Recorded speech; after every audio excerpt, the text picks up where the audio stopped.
Human trafficking, a form of modern-day slavery. In 2017, the International Labour Organization estimated that 24.9 million victims are trapped in modern-day slavery. Out of that number, less than 50,000 received aid. That's like comparing to the population in LA from around the world. Human trafficking is very lucrative. In 2014, according to International Labour Organization, human traffickers earn a profit of about $150 billion from their victims. Human trafficking involves recruitment, harboring, or transporting people into a situation of exploitation to the use of violence, deception, or coercion, and force to work against their will.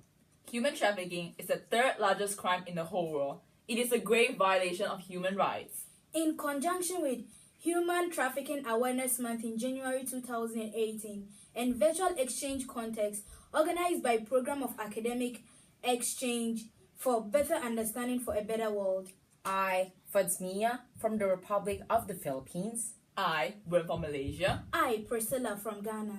We are working on a collaborative project with citizens from the United States of America, Republic of the Philippines, Malaysia, and Ghana. We aim to connect these four countries through virtual exchange by having them come together to discuss their thoughts on human trafficking. So here we go. Do you think victims always come from a low income or poor background? I think most victims will come from a low income area because they lack security, social security, which makes it easier for them to be targets for predators. So we met the victims, and are they all from a low income family, or like they do have like poor background? No, they are not all from low income families. They're not the hardships that people would assume. Not always. Now there are risk factors.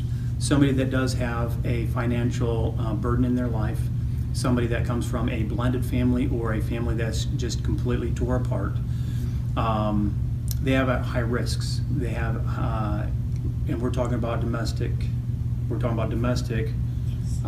Trafficked victims, right? Yes. So the local traffic victims don't always come from those circumstances, but they are very high risk. They are high risk because the traffickers are constantly looking for people that have those hardships to recruit them. But they don't always just go after the ones that have hardships. They go after ones that look like they are easy to take advantage of. Through social media, girls or boys will set out a bunch of information about, oh, it was me, I have no friends. Traffickers and recruiters are very good at what they do. They're specialists, or else they wouldn't make money, right? True. So what they do is they use their skills, and then they take advantage of the individuals that are having some hardships. And then what they do is, then they groom them into the system to become trafficked. So the percentages, yes, the ones that have economic or turmoil in their life, they are at a very high risk, but it's not always the case.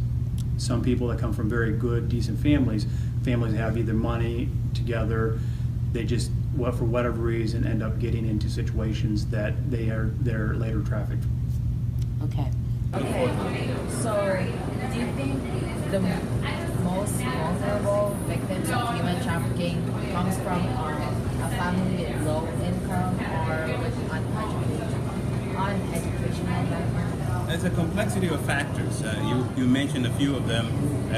Lack of education is one factor. Lack of knowledge is another. Education, just being educated doesn't necessarily mean you have the requisite knowledge. So being knowledgeable, having the right education, people from low socioeconomic backgrounds also contribute to this. People who are essentially not mentally competent can also be taken advantage of or taken captive to this sort of thing. There is also the sociological environment, the context in which the person finds himself. So if you happen to be at the wrong place at the wrong time, you could also become a victim. And you could be very able, but certainly in an environment where you're compromised, there's very little you can do. And so those are some of the few factors that I could think of at the moment. But I would think that there are others that one can consider in determining who falls victim to some of these things. Of course, personal vulnerability too is there. You may have a need for something, and you think that someone is coming in to help you, but essentially the opposite effect may be true. You see what I'm saying? So those are some of the things that I would say one has to be guarded against to avoid the temptation or the possibility of being taken into such a environment. So based on the 13th Amendment of the United States Constitution, slavery is illegal in the United States, and being the most powerful nation in the whole world, do you think there is human trafficking in the United States? I think to some degree there is. It is to say that the laws are there, but whether or not people obey the laws is another thing. The majority of the people, I would like to think, obey the laws, but there are a few that do not. And so there are going to be pockets of individuals who would like to take advantage of the system in doing certain things of that caliber. Now think about it this way. Anytime there is money to be made, people are looking for ways to circumvent the law, okay, in order to be able to do those things. So yes, the laws are there, but there is the possibility. And there are people actually who are doing this. But once they get caught, they prosecute. See, but if they are not caught, they get away with it. So that's the challenge we face. But the more vigilante groups, or not vigilante as in a negative sense, the more people observe what's going on in this society, the more people become conscious of what's going on, the more vigilant people are with these kinds of events, the likelihood of there being individuals who get caught and then prosecuted by the system. But yes, it's one good step to have the laws in place. There are other places where the laws are not in place. In fact, the laws are not in favor of the ordinary vulnerable person. But here, of course, the laws are here to protect the weak, the helpless, the vulnerable, and so on. And we like to think that because of that, there is a lower level of individuals or less number of individuals participating in these kinds of activities. Most people in different countries think America is the most powerful country, so human trafficking do not exist in America. But do you think human trafficking exists in America? Yeah, there's human trafficking here. It's not something that's talked about a lot, but you know, we have prostitution, which is, in my opinion, a form of human trafficking. You know, we have child trafficking across the borders, and we have people that are moved around the country with the drug trade. So, you know, we talk about a lot of other countries, this being a problem in Southeast Asia, or we talk about Mauritania in Africa, or we talk about, you know, Eastern Europe and things like that. But it's part of our country too. It's something that we need to work with the international community to fight against just as much as any other country does. The countries, or your country from where you Yes. come from, believe that the United States does not have trafficking. Yes. And the reality of it is the United States actually helps perpetuate human trafficking locally as well as internationally. So in the Philippines or even in Asian countries, trafficking is so predominant It is. that if I'm not mistaken, that the traffickers will go around, they will buy the daughters because they cannot afford it. They give them promises to move them to places where they're going to have a job and education. Yes. The family can't afford the child, so they feel like this is a godsend. And then what they do is they put them in brothels or into work camps. Lastly, do you think human trafficking only occurs in an underground industry? Because since they don't want to be found out, I think most of them would happen in the underground industries. But I think you have to always be careful, to because this can happen to anyone. So does human trafficking only occurs underground, or does it also not legal, but does it also just happens, not really secretly or confidential? So it is the best kept secret. You're asking, it happens in front of us, but most people don't know.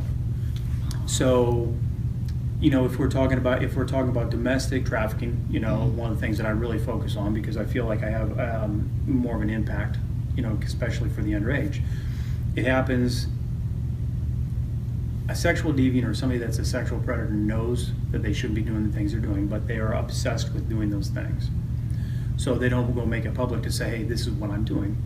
Yes. But, in their circles, it is common knowledge. So a pimp will talk, or a trafficker and pimp are the same. So, but a trafficker will talk to another trafficker, and they have a network, and they share females, they share people to use.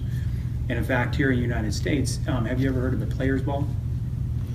Okay, now a players ball is a little bit more disturbing by nature because it has all these people that are traffickers, or they call themselves pimps, and they get together once every year and they get really fancy clothes and they lead girls in. And these girls, what they do is they have to walk in, there's rules that they have to follow. These girls are being trafficked, hands down, and that's the mainstream. They make shows of it, they show videos of it on YouTube, and the news media shows it, so that's really out in the open, it's seen. And people really don't understand it, so they kind of accept it. So they walk in, they can't look up, they can't look at anybody in the room, they can't look at the guys, they have to look at the floor, and they're paraded around the room, like cattle, and it's disturbing. This is open to the public? No, you have to have a special, guest invite, but it's a well-known thing. They have it, and there's nothing illegal about them getting together and having this party, but they're pimps. You said, you mentioned about social media being one of the way a trafficker can attract a victim. So, do you have any tips or ways on how, teenagers particularly can prevent them from being trafficked? A very restrictive list of friends. I know it's hard. I want to feel like I'm liked too. And be very careful and cautious of the information that's passed along the internet.